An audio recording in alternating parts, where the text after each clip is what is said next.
Welcome to the Rockstar Principles Podcast, coming straight to you from Rock and Roll, USA, covering the latest and greatest in educational leadership trends, news, and awesomeness for principals all over the world.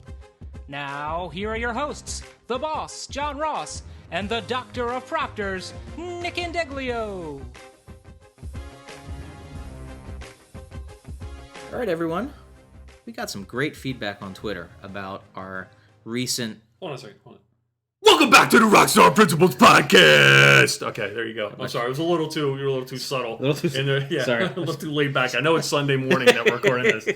We just finished our Church of Whitaker segment, Okay, so yeah. I'm trying to. So yes, we have gotten some in. great feedback on articles that we've referenced in the past, and Yes. we wanted to try to. This is actually an article that I stumbled upon through Twitter, and it's not so much an article as it is a blog. Believe it or not, Dr. Nick, as we move into the Podcast, wow. blogcast, Whoa, blog, what? My podcast. head's spinning.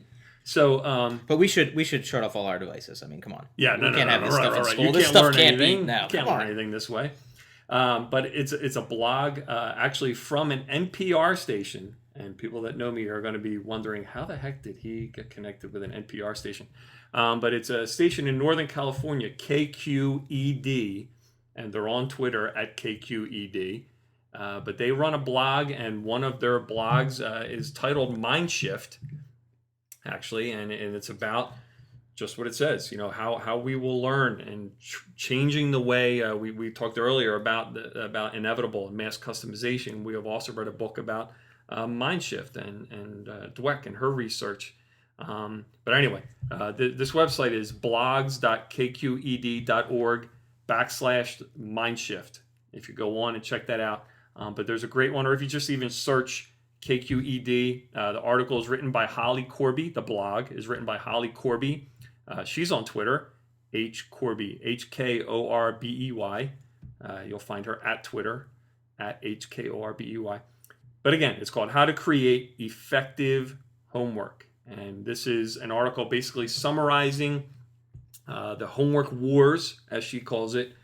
Just a lot of the recent discussion about the necessity of homework, how much it should be given, how often should it be given, what subject areas should there be homework, what type of homework should be handed out. This is a cool blog that when I stumbled upon really struck a chord with me because it just really summarized very well, I felt, a lot of the current research that's out there. At one point in the blog, Ms. Korbey references a study published in the Economics of Education Review. Here it is. How can we make homework worthwhile? And in that article, they did research, and they actually found, brace yourselves now, take a seat, especially you science, English, and history teachers. They reported that homework in science, English, and history, quote, has little to no impact. Little to no impact on student achievement test scores. And as all of those teachers John just referenced, as you are now on your search engines trying to find the research that does support it, you're going to have a hard time. Because as far back as the early 2000s, the studies are showing that homework has very little impact on student achievement. Read anything by Alfie Kohn. We were talking about him in last week's episode. Yeah. And this is a tough one for me, John, because I have always been on the bandwagon of, I'm going to say it, I'm against homework. Now, that doesn't mean I'm against giving homework. Right. It just means I'm against supporting the fact that it actually improves student achievement. Right. If you want to make the argument that homework improves discipline, forces kids to learn time management skills, I'm not going to... Here we go. You're taking me off. Yeah. I'm not going to go there. I'm with you. I'm not going to go there. But Yeah. if you want to talk about the effect on student achievement and efficacy, right, you're going to have a hard time convincing me. Let's get there. I mean, I'll go back to the blog here in just a second. But now you're striking a chord with me because personally, I have a 14-year-old daughter who's in 9th grade. She's in an honors biology class. Not bragging, just saying. Yeah. She's in an honors biology class. She spends hours doing biology homework where she writes vocab definitions. Yep. Are you kidding me? In 2013, Gardner, where you had the app generation we talked about before, where if I don't know what a word means, boop, I can find out in 10 seconds or less. We have kids doing homework where they're writing vocabulary words and definitions. I understand the importance of it, but you got to put some of that on the learner. Yeah. You say to the learner, especially in an honors bio class, hey, here's the words. You need to learn these words. You don't need to prove to me that you've learned them. Just if you want to do well in this class, here's some vocab words. I get that. But having an honors student, any student, sit and spend hours copying vocab words and writing definitions for vocabulary words, that's what they were doing when I was in school. And I wasn't even in honor science classes, and that's what we were doing. Would you go to a doctor? Would you use a doctor? This is what a reference I make all the time. Would you use a doctor that was still practicing the same way as they did years ago when I was in school in the 70s and early 80s? Mm-hmm. I had a conversation with a teacher last week. Teacher came up excited. They found this really cool web quest that tied directly into the science lessons the science unit that they were doing that week. Mm-hmm.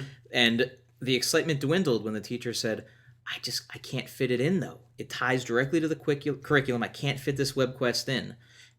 And my response was, well, okay, whatever homework you had planned, the homework, have them do the web quest. Yep. The entire week, their homework isn't going through this web quest. Right. And the argument, not against it necessarily, but the thinking the teacher was doing was, oh my God, well, then they're not going to do the vocabulary work. They're not going to write up the lab they did. They're not going to, and there it is.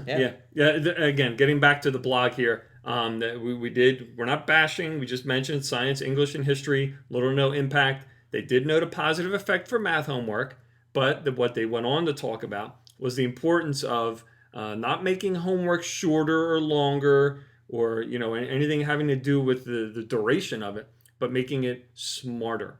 They go on to talk about specific practices, that having kids do their homework, doing specific practices, things that they're experiencing during the homework, making it, again, later on in the blog, just making it meaningful, creating homework assignments that kids actually, God forbid, actually look forward to doing.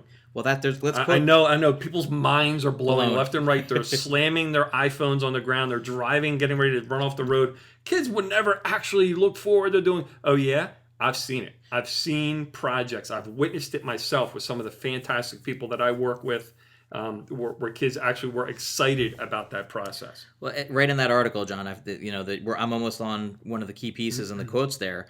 Motivation, it's what it's all about. Okay, if you're not motivated, if you're not interested, you're not going to do anything. Sure. So from the article, he said he agreed with Cushman that motivation is key and tried to design homework that kept students interested. Quote, teachers need to clue into what motivates their students, giving them something that they really want to complete and complete well.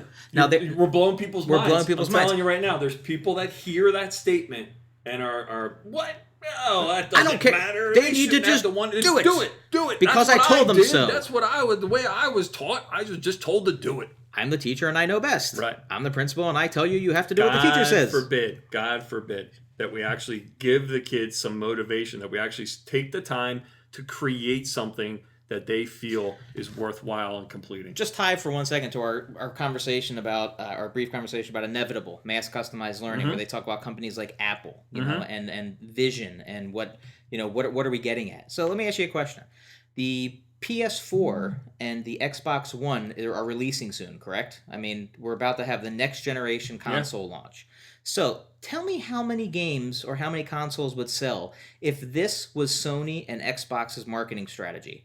All right, everyone, buy your PS4s and your Xbox Ones, but you don't get to pick what games you want to play. I'm just going to give you this game and you're going to play it, whether you like it or not.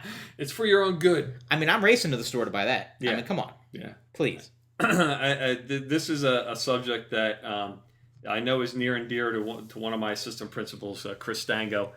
He just bangs his head against the wall, and he's a math guy. He's a former math teacher that What's his just Twitter doesn't handle? understand. Oh boy, I'll find it while we're talking. No, you go. I'll find it. You keep talking. Just doesn't understand, and we've had several conversations just about what are we doing, and he always starts the conversation by saying that, what are we doing? I was just in this classroom, and this is what I saw.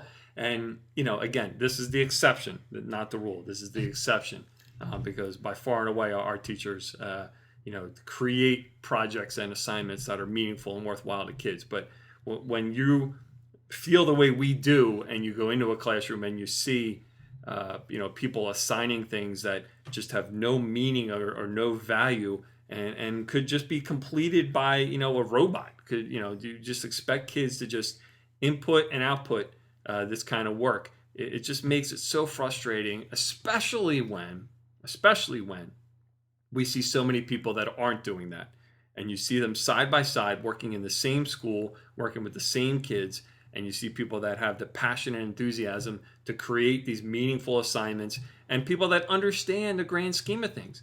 They understand that these are children. Again, we work at the middle level, and I get parents, some of it I know is Chicken Little, but I get parents that talk about, the sky is falling, that my kid has 3 hours, 4 hours of homework. I understand some of the times that's not the case, that they're exaggerating.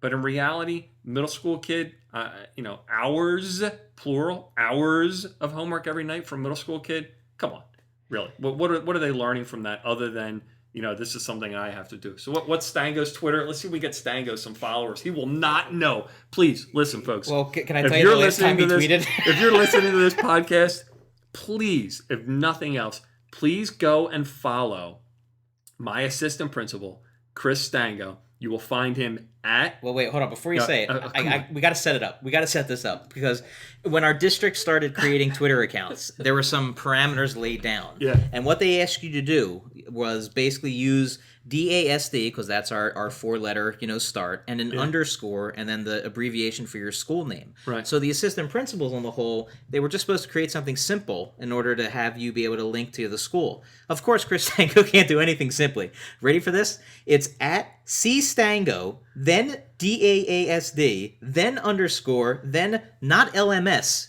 LM. Yeah, just LM. You couldn't make it any more confusing to find Chris Stango. So seriously, go find that at CSTANGO DASD underscore LM, and just follow him. We'll give him a shout out when we release the episode. Just follow him. No. I don't want him to know. No. He doesn't look. He hasn't been on Twitter since 2012. He'll get email notifications though when he gets new followers.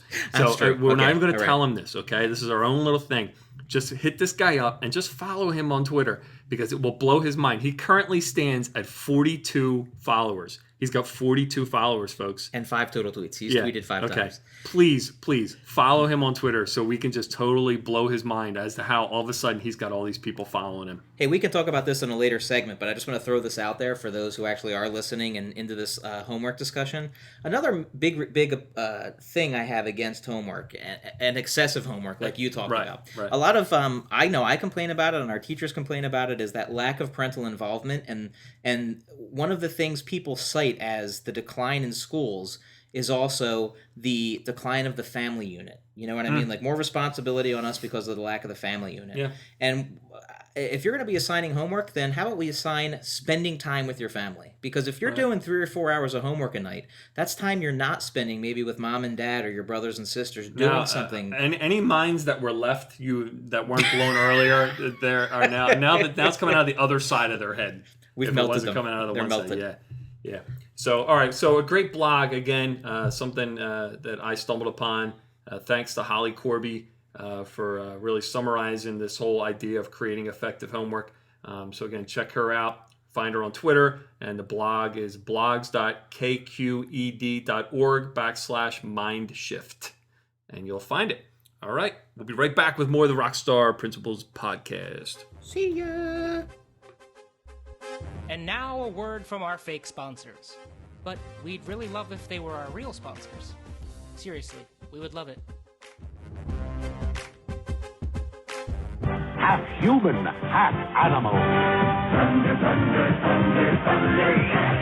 Thundercats, Mama and Lion-O, each sold separately. I'm Mumro, want the sword of Gungera. With this secret power ring, battery not included, you can make Rhino's eyes light up. With Battlematic action, you control their swords. Sword is mine, Lion-O. That's what you think, Mumra. Thundercats. Thundercats, Mama and Lion-O with light-up eyes, each sold separately. New from LJN. Welcome back to... I can't do it. I'm sorry. I'm not as good as you. I can't do the church voice. Welcome back to the Rockstar Principles podcast and the Church of Whitaker. Whitakerians. Thank you, Brother Nicholas.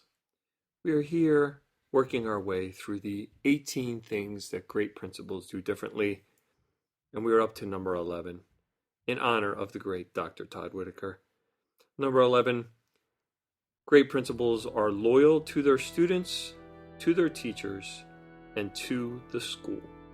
They expect loyalty to students and the school to take precedence over loyalty to themselves.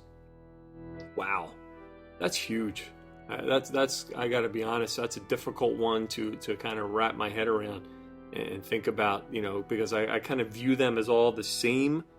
In other words, loyalty to the teachers, to the students, to the school, and loyalty to the principal. I guess the difficult part there is that sometimes principals see teachers questioning them as being disloyal, and so I view this as, if a teacher is questioning what you're doing as a principal, if the reason behind their questioning is that they are trying to keep the best interest of the students in mind and the best interest of the school in mind, then you as the principal have to recognize that. You have to think about that and the authenticity of what they're asking you. If it's coming from the right place, then they're being loyal to the school. That's more important than them just blindly following you in the direction that you're going. And I guess part of my difficulty in wrapping my head around it is that this just makes such perfect sense to me, as do all of the things that Dr. Whitaker talks about. I can't see how someone would not do this, but I'm sure there are principals, I guess, who would struggle with that. Well, I think there's two key aspects to play into that. And one, no matter how good of a principal you are, ego gets in the way sometimes. Sure. And I know for myself that happens quite a bit. When I'm convinced that I'm right, or that everyone should just be on the Nick train, right? I know that that's ego talking. It's ego in the way, and I have to step back away from that to try to figure out what is the superior motive. Right. What should we really be striving for at that point? And I think the one illustration I try to keep going back to, which is trying to live by those simple creeds and mottos. So when we say every child every day, that's the key. It's not every teacher every day. It's not every principal every day. It's what can we do for every child every day. That's the focus and continues to be the focus. The other piece I just wanted to comment on this one, and I'll keep my comment short. We talk about loyalty to a brand or loyalty to a person. And a strong part of the research from Jim Collins' Good to Great, when he talks about level 5 leadership, it's the ability of a level 5 leader to prepare his company for succession.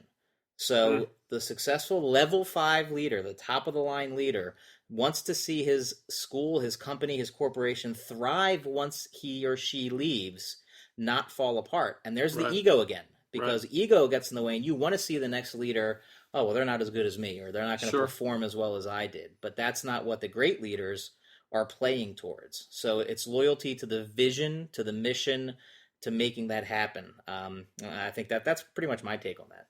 Yeah, I have, it makes me think, I have a bumper sticker on the back of my car that says, I bleed black and gold.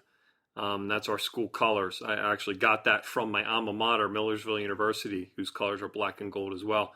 And as much as it pains me to put that on my car, because black and gold are also the colors of the teams in Pittsburgh, which I'm going to lose followers by saying this, I am not a fan of. But, I put that on my car and I get ribbing for it, and, people joke about it, but it's true. I mean, I really feel as though I bleed for that school. I was at a point in my career prior to coming to my current school where I was interested in moving up out of the principalship, moving into an assistant superintendent role, a director's role, something along those lines. And people still think that that's where I want to be and what I want to do. I at this point don't. I have zero interest. I love my school. I love the ability to work in that building. Just makes such a difference for me. I can't see me ever wanting to go anywhere else. And I don't know, maybe I'm going off on a rant here about it, but it's not, I'm not saying to pat myself on the back saying it. I'm just saying that I like to think the way I do my job is a reflection of that the dedication and the passion that I put into my job is because of that loyalty that I have to our school, to what we're trying to do as a school, to what our mission as a school is in helping our kids find success and achieve great things. And I just feel as though, we have such great community, and oh man, I'm just going on and on talking about my school, but it's this one is a layup for me. This one, number 11, this loyalty, not only in terms of loyalty to my school, but also allowing people to question me and put me in my place when I need to be put in my place. Because if they're doing it for the sake of the school, then that is certainly more important than my fragile ego. The one good test for those of you who are in the principalship and who are wondering, does my ego get in the way? At your next faculty meeting, tape record the meeting. Not tape record. Use your iPhone and use voice memos. Record. No, it. don't get the reel-to-reel. Don't bring out the reel-to-reel tape. I guess you could do that too. That'd be pretty cool. It was really, people would be wondering what the heck you're doing. If you hold on, before I start, let me just set up the reel-to-reel here with the corded mic. plugged Yeah, in. the old silver recorded mic. Testing, check. And so listen. I'm sorry, I drew it off. Listen back to it, or just have a friend in the audience do it, and make 2 columns. One column that says me, and one column that says we. Right. And just tally mark the number of times you use the word me during that faculty meeting, and how many times you use the term we during the faculty meeting, and that'll give you a pretty good indication of how much ego can get in the way. So, great topic. Again, we go on for hours on this one, but it doesn't get much better than loyalty. Keep it in mind, folks. Keep it in mind, because kids will see right through it. Teachers will see right through it. If you are, if you're trying to do your job and also keep your options open, quote unquote, and looking elsewhere, and you don't have your head and your heart into your job at all times, people will see right through that, and it really will hurt your effectiveness as a leader. So listen to the good doctor's advice and be loyal to your school. Be true to your school, like the Beach Boys used to say. I'm not going to start singing. All right. We'll be right back with the Rockstar Principals podcast. And now a word from our fake sponsors. But we'd really love if they were our real sponsors. Seriously, we would love it.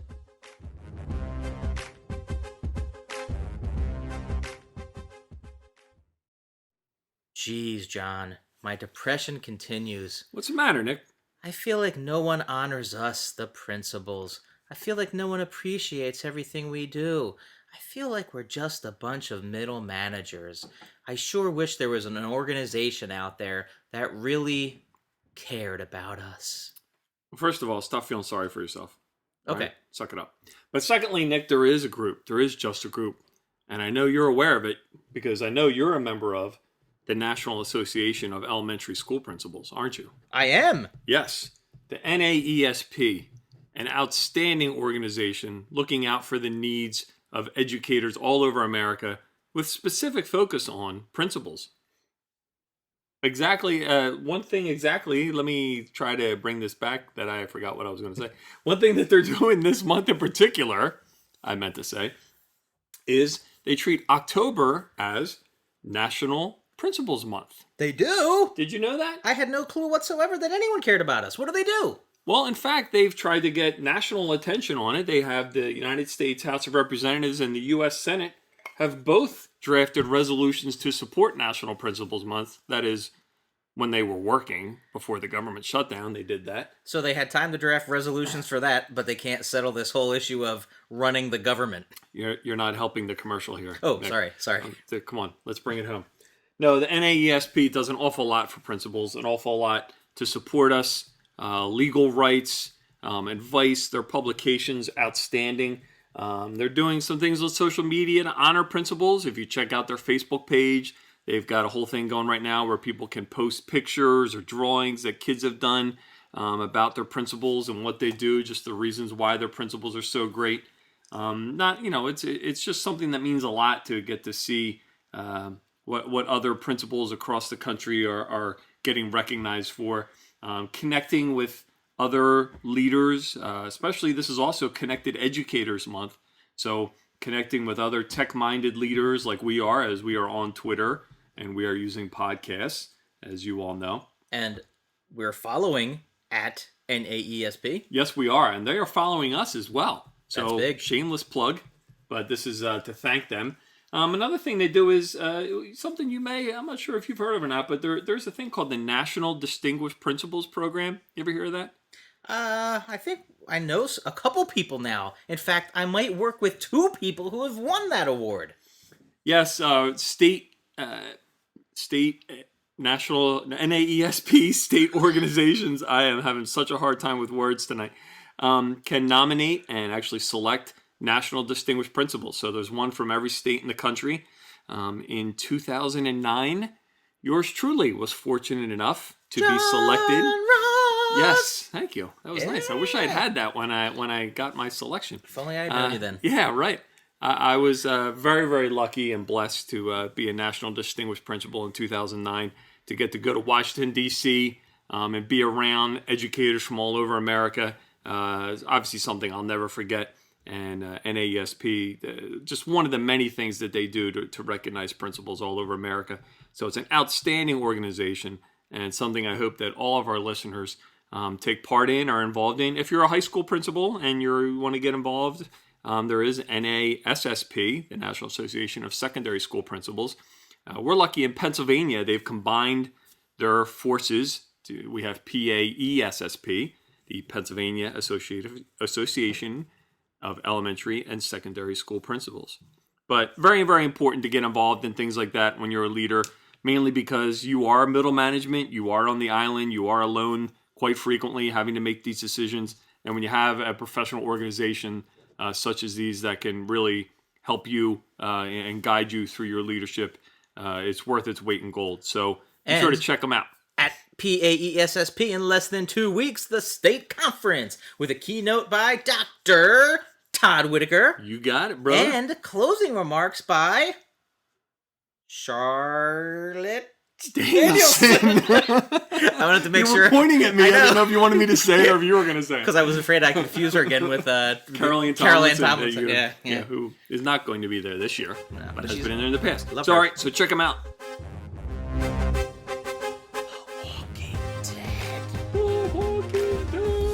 Oh, that's for Church of Whitaker. Sorry. Walking Dead works. Yeah, well, we got a few minutes here. We want to do just jump in and touch base on The Walking Dead. We've mentioned it before. We're both big fans of the show. Season 4. Wow, maybe we could start stalking somebody from The Walking Dead. Maybe we could, I don't know, we could actually get us on The Talking Dead after The Walking Dead. Can you imagine if we got the opportunity to be Chris on there? Hardwick would be the one. That's who we need to go after, I think, is Chris Hardwick. Chris got, Hardwick, like- we're coming for you. You've got millions of followers. I don't know if we could get his Oh, attention. come on. Look at me. So try. anyway, what do you think so far? Season 4. I'm really enjoying season 4 thus far. For me, the show has been interesting because I was a fan of the comics before, so Yeah. I've had to accept the departure from the comics, and yet this season alone, they've done about 2 or 3 things that have paid homage to the comics. A recent scene in this last week's episode where Tyrese basically fights his way through a horde. Similar to a scene from the comics. That was quite the horde, by the way. Yeah, He I fought can't wait his to see way how that through. one plays Yeah. out. So that's interesting. In addition to Michonne continuing her search for the governor, and that's kind of being understated right now. Yeah. But when you for sheer setting an ominous tone with this new threat. Yeah. And that opening episode with the zombies falling through the roof. Yeah, it's raining zombies. They've been knocking it out of the ballpark. I'm really so in far. a singing mood tonight. I just noticed. That's right. I'm doing a lot of singing. You gotta get it. Yeah. Walking Dead the musical. Yeah, there you go. We're Walking Dead. We're Walking Dead. Yeah.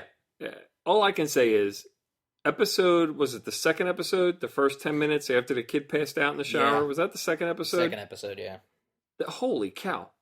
That first 10 minutes, my heart was beating out of my chest. Unlike any experience I've ever had for a TV show, where, the people kept wandering in. The one character, I forget her name, Tyrese's girlfriend, kept wandering in through the shower area, and you were waiting for the zombie to jump out at her, and just that anticipation of what you thought was coming. That's what kills me about this show. That's what always gets me about this show, is that they just have this skill.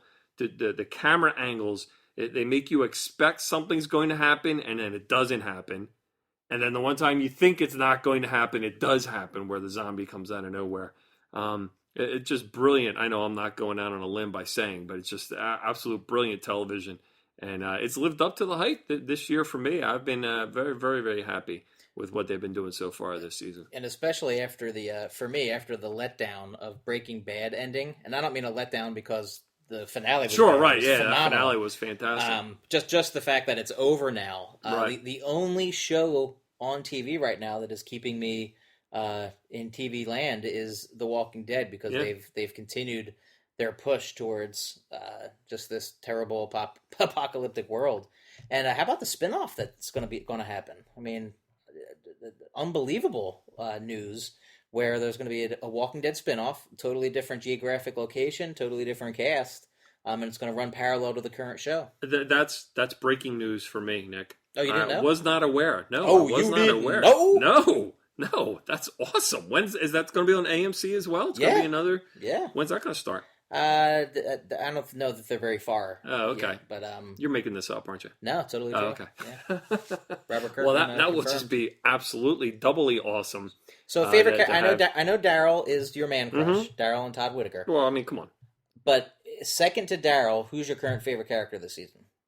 This season, I got to go with Tyrese. I mean, he's just a total badass. Excuse me, but I mean, he's just a monster. I have a hard time comprehending how Rick was able to get the drop on him when they were went toe to toe in that last episode. I thought Tyrese was going to mop the floor with him. But yeah, he's awesome. Although Carol, a little surprising. Wow. A little surprised with our girl Wow. Carol there. Didn't see that one coming at all either. And yeah. wow, I talk about giving nuances to characters. You know, Yeah. Yep. I think to some degree, and I know I'm really going to delve deep into psychology here, especially because this is way outside the psyche of the comics at this point. But when she did what she did, She did it all right. Oh, and she did it. Yeah. Again, that is actually sort of a scene that pays a little homage to the comics in a very offhanded way. There's a killing that happens in the comics on the way to the prison, after the prison, where two kids are killed. And it's, I'm not going to go any deeper than that because it's really fascinating. And of course, it's not Carol or have anything to do with those particular characters. But when you come back to Carol now, she lost Sophia. Mm-hmm. That whole feeling of helplessness to where she's tried to overcome that and become someone who can take control of a situation. Right. And you got to imagine she was envisioning that scene in the barn when she did what she did, because I don't know how else you do that. I mean, that was... I mean, just look at her as, where she was obviously a victim of abuse herself, even prior to the apocalypse taking form here. And so she was living under, the thumb of this man with her kids. And she's gone from this person that was completely helpless in her situation to someone who has become strong and toughened and weathered. And she's just phenomenal. The character growth there is just really, really cool to see what they've done with her. And to think about what she would have done. Again, not spoiling it for anybody, but she too has become quite the badass. And the final point I'll make on that is, to me, prior to last episode, Daryl and Carol were the two characters who their lives are better since the apocalypse. Yeah, now, right. Aside from losing Sophia, they've really blossomed into who they've become. I'm wondering if the responsibility that's now been put on Carol to once again sort of be a parent played into the dark decision that she made there, because all of a sudden there's this the girls that she's that she's looking after now. It changes the dynamic, I think, a little bit. Well, do yourself a favor if you haven't already. Catch up on what's happened so far. If you go on YouTube, this is how I got some members of my family involved in the show. There's a clip on YouTube that it's like 8 minutes long. If you search The Walking Dead, you'll find it. And it kind of sums up what's happened in the series so far. It's a pretty cool little clip, 6 or 8 minutes long. Watch that, and then go on demand or on Netflix or wherever you can find the episodes so far this season. My point is, it's not too late. It's not too late. Unlike The Walkers, for you, it's not too late to get involved and start watching just an outstanding show, The Walking Dead. If we were in a zombie apocalypse, would you... do you think if we had our staff with us, could that be a show? That could be a show. Our staff? Like both, our middle schools come together for an event. The Okay. zombie apocalypse happens. I thought you were gonna, if you were gonna ask me if I'd go Shane on you, because I would never do that to you. No, I just mean like we'd have to be holed up in a school, and What do you think about it? A school would be a good place to be trapped in as similar to a prison, the way schools are now, with safety issues and everything. The way you got to lock down a school. Let's not think about that though. That's giving me chills. That could be a segment for a different day though. That could be fun. Yikes! No, I'd rather not. Yeah, You're bringing me down, dude. Sorry. Crossbow. All right. We need a crossbow. Julie, Denise, can we have a crossbow? That's it for the Rockstar Principles. Peace out. The Rockstar Principles are very excited to feature a new segment where we feature fantastic original music from awesome local artists. Tonight will be my brother, Isabella. Do you know who sings this song? Uncle Mike. Your Uncle Mike? Is Uncle Mike a good singer? Yes. And you love him? Mm-hmm. What's your favorite thing about Uncle Mike? He sings. He does sing. All right, this song is called Lorraine, and it's by Mike and Deglio. Enjoy.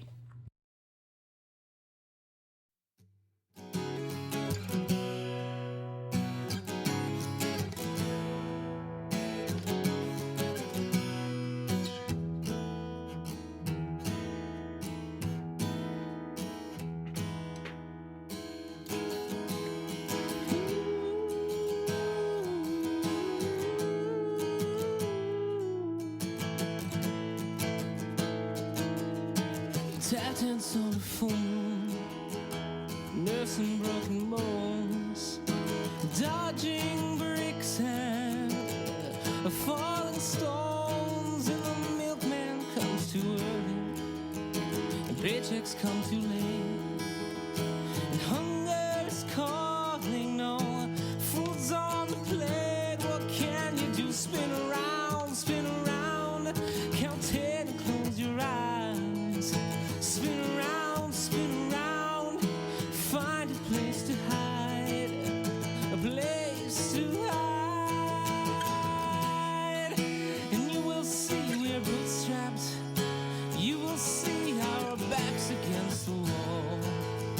If we never saw it coming, no. Does this mean we flatlined?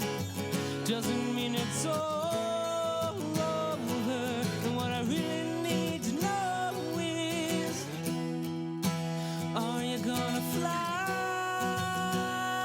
away the rain, away, or will you try to stay the rain, stay, stay.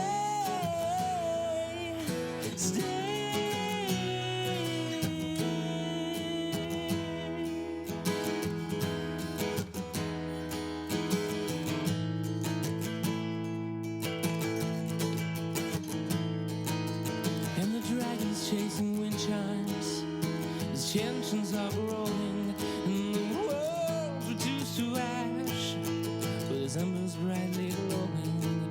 And I need to break the chains of a life lived off a page, of a future steeped in daydreams, of a romance lived from scene to scene. So I spin around, close my eyes and count to 10. I spin around, do it again. Don't wanna do it again.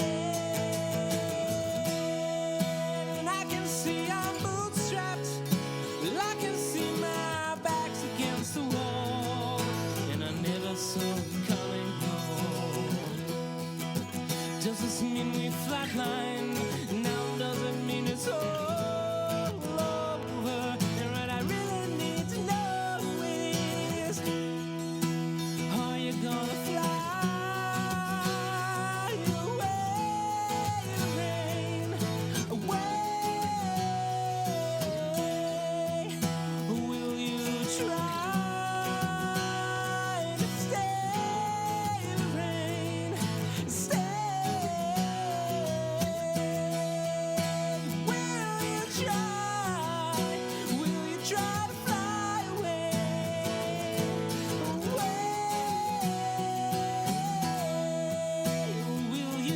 try now? Will you try to stay in the rain? Stay, stay, stay.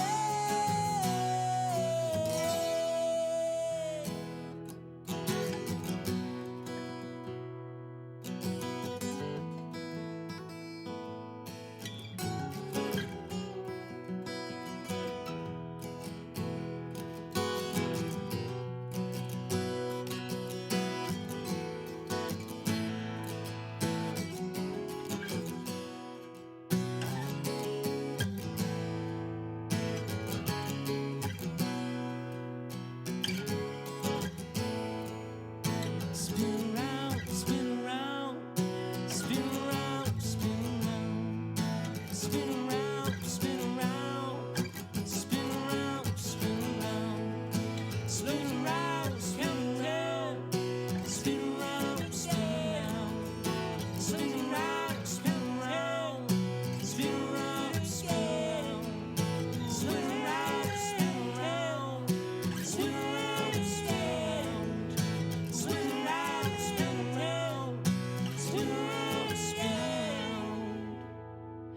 Way.